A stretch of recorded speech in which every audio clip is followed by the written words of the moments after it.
Welcome everyone to Notorious Crime Stories channel, where we dive deep into mysterious criminal cases, uncovering gripping details that will keep you on the edge of your seat until the very last moment. If you love solving crimes and thrilling detective stories, be sure to like this video and subscribe to Notorious Crime Stories.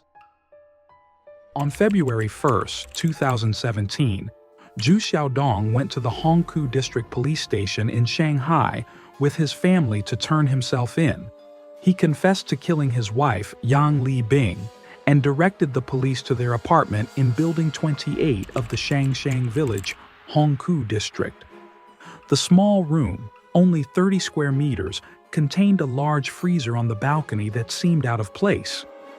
Inside the freezer, as the police suspected, was the body of Yang Libing, who had been deceased for 105 days. Her body was curled up in a blanket and stuffed into the freezer at a temperature of -10 degrees Celsius, covered with a cloth. For the 105 days following the murder of his own wife, Zhu Xiaodong tried to maintain the illusion that she was still alive. He used WeChat to communicate with her family, even traveled to South Korea under her name, and borrowed nearly 200,000 yuan, approximately $30,000 at the current exchange rate, using her ID card. During this time, he also rented rooms with several other women. Zhu Xiaodong's 105-day deception came to an end when Yang Libing's father reported her missing on his 60th birthday, effectively ending the ruse. Zhu Xiaodong was born in 1987 in Shanghai. In 1995, he and his family moved into Building 28 in Shangshang Village, Hongkou District, a 5-story building constructed between the 1950s and 1960s. 2 years later, his parents divorced, and he stayed with his mother in that apartment. From a young age, Zhu exhibited signs of a troubled personality. In 2nd grade, he was involved in a gang robbery and was caught by the police. As he grew older, he became overweight during high school, but after graduation, he committed to losing weight, improving his appearance, and becoming popular among those around him. At 19, Zhu enrolled in a technical school in Shanghai, but later dropped out to work. In 2007, at the age of 20, he decided to try his luck on the talent show My Show on Dragon TV Shanghai. Although he attracted attention for his good looks, he was soon eliminated due to a lack of singing talent. This unsuccessful stint in the entertainment industry, however, exposed him to a materialistic lifestyle. He became increasingly dissatisfied with his mundane life, frequently changing jobs and spending time in bars. Although his income was low, he always dressed sharply and spent lavishly, gradually developing a gambling habit and becoming involved with multiple women. Gambling led him into deep debt, but thanks to his tall, refined appearance and charming conversational skills, he managed to convince several women to pay off his debts. At a party in 2012, Zhu Xiaodong, then 25 years old, approached a gorgeous woman called Yang Libing, who would later become his wife. Though they were the same age, they came from completely different worlds. While both were from Shanghai, Zhu lived a lavish and extravagant lifestyle, whereas Yang was a Chinese teacher at an elementary and middle school, dedicated to her work and students. Before teaching, Yang had also been a well-known model in Shanghai. She was beautiful, accomplished, and devoted to her parents. She had always been seen as an ideal daughter, and many believed she would lead a happy, prosperous life. However, her biggest mistake was perhaps meeting Zhu Xiaodong. Yang, who was pure-hearted and somewhat gullible, was easily manipulated by him. Although Zhu appeared to be mature and sophisticated on the surface, she didn't know that he already had a girlfriend. He even had a tattoo on his arm symbolizing his love for a woman named A, whom he met on January 17, 2012. Unaware of his relationship with A, Yang entered into an ambiguous relationship with him. However, Not long after, Zhu Xiaodong suddenly disappeared without any explanation. A year later, in 2013, Zhu reappeared in Yang's life. When she asked about his disappearance, Zhu claimed he had a brain tumor. According to him, during his illness, he went to Tibet to live under the snowy mountains, where he trained his spirit until a medical miracle caused the tumor to disappear. After recovering, he returned to pursue Yang seriously. Strangely, Yang believed his story and welcomed him back. She even expressed admiration when talking about him to her friends. But the truth was quite different from what Zhu had told her. He actually went to Tibet, but he was accompanied by A, and it was unclear who paid for the up to 100,000 yuan. At one point, Zhu even contemplated leaving the world with A, but she managed to dissuade him just in time.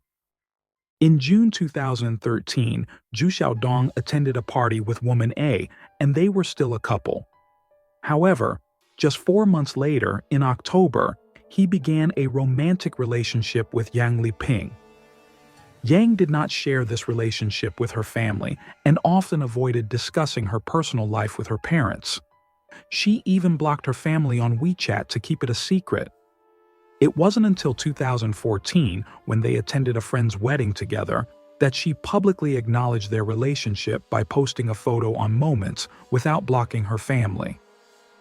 In the picture, she embraced Zhu Xiaodong, who was wearing a stylish suit. Yang told her parents that Zhu treated her well, cooked for her, was neat and respectful. Her friends confirmed this as well, noting that they often held hands and that Zhu Xiaodong seemed attentive and caring toward her. However, few people knew that Zhu also attended another wedding around the same time, but with woman A also wearing a similar formal suit. This revealed that he had been secretly involved with at least 2 women for over a year. When woman A's family discovered the situation, they strongly objected, forcing him to break things off with her. Ultimately, Zhu chose Yang, though she later discovered the tattoo dedicated to woman A and repeatedly asked him to remove it, but he always refused. In 2014, Zhu Xiaodong began keeping cold-blooded animals like lizards, snakes, and spiders in their home. Each was housed in a glass container with varying temperature and humidity settings. These animals were fed mice, and he set up a separate area to care for them. During the 2015 Lunar New Year, Yang Liping brought Zhu Xiaodong to meet her family for the first time, and he mentioned marriage. Whenever they met with Yang's extended family, Zhu was quiet, offering short responses when asked questions, and appeared uncomfortable around her relatives. In their spare time, the couple often kept to themselves. Their families met several times to discuss wedding arrangements, and Zhu Xiaodong remained reserved during these gatherings. However, when discussing his late grandfather, he suddenly raised a glass of beer, drank it all, and began to cry, mentioning that his grandfather had left him an inheritance he never received.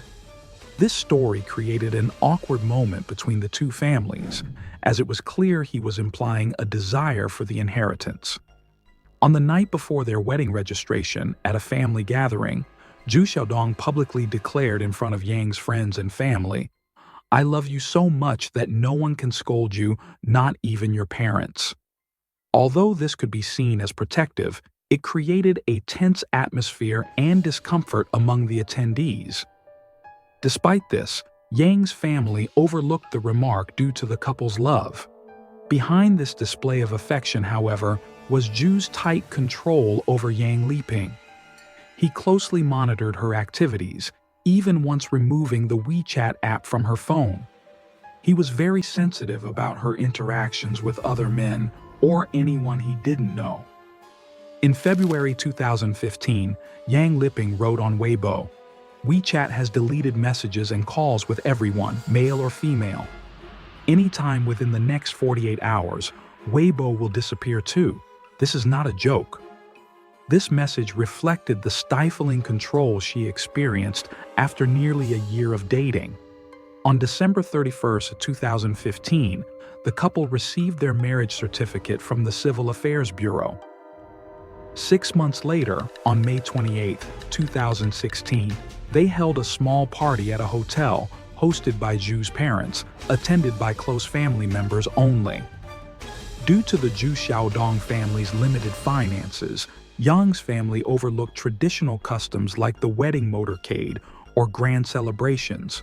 On that day, Yang Liping wore a white lace top and ripped jeans, while Zhu Xiaodong donned a sharp suit with slicked-back hair under the lights. After the party, they went out to dinner with friends.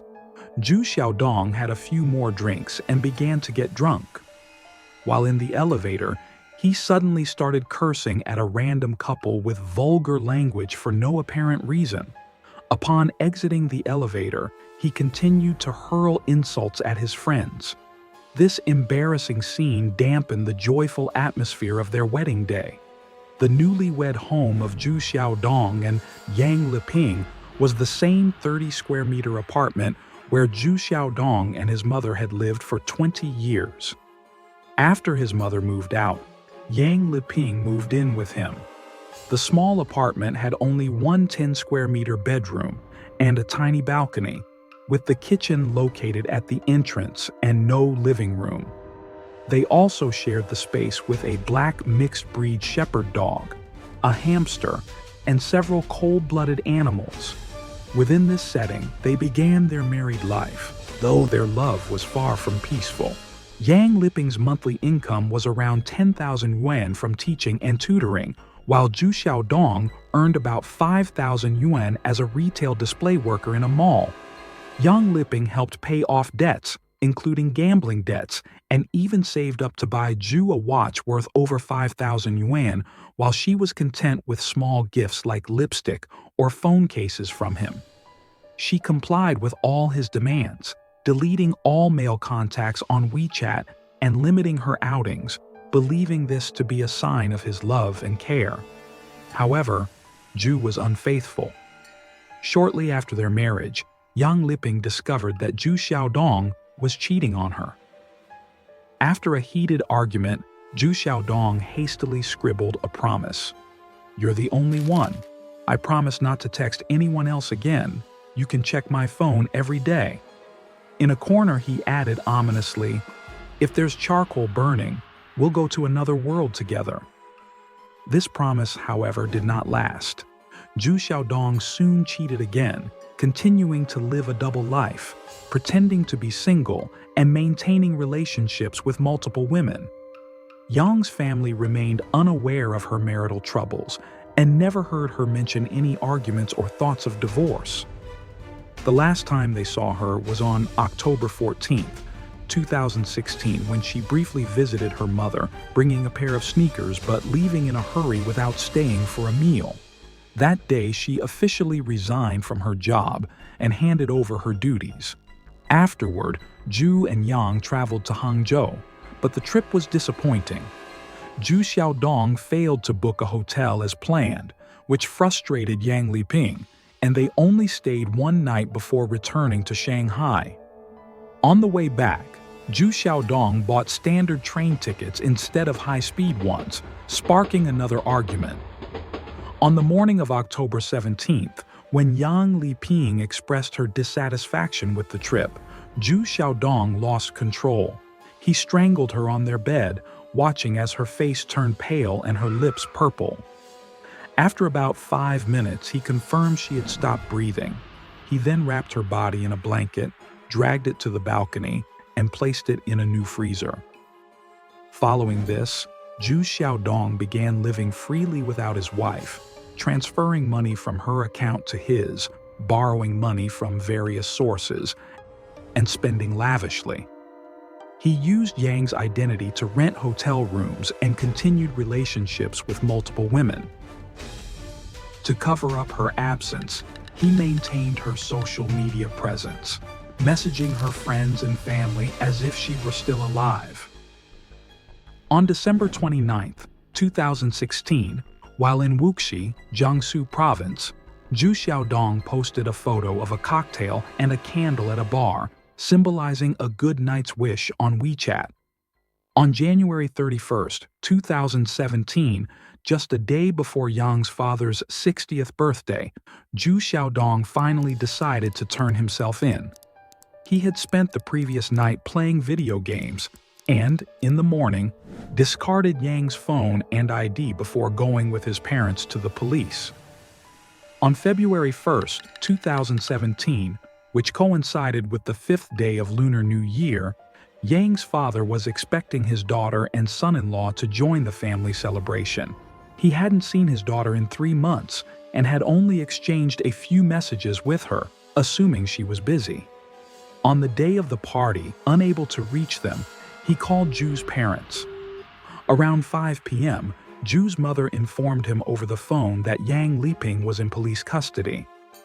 Upon arrival, the police confiscated their phones, led them to a meeting room, and asked them to recall their last encounter with Yang Liping. They were then informed that she had been dead for 3 months and Zhu Xiaodong was responsible. Yang's body had been in the freezer for all that time. In court, Zhu Xiaodong confessed to his crime, apologized to his late wife and her family, and stated that he was willing to exchange his life to bring her back. On August 23, 2018, the Shanghai People's Court sentenced him to death for intentional homicide, a sentence upheld by the Supreme People's Court in 2019. Zhu Xiaodong was executed on June 4, 2020. Yang's father expressed to the media that they never received an apology from Zhu's family and did not seek compensation. He remained bewildered as to how Zhu Xiaodong could so coldly kill his wife, whom she had loved deeply.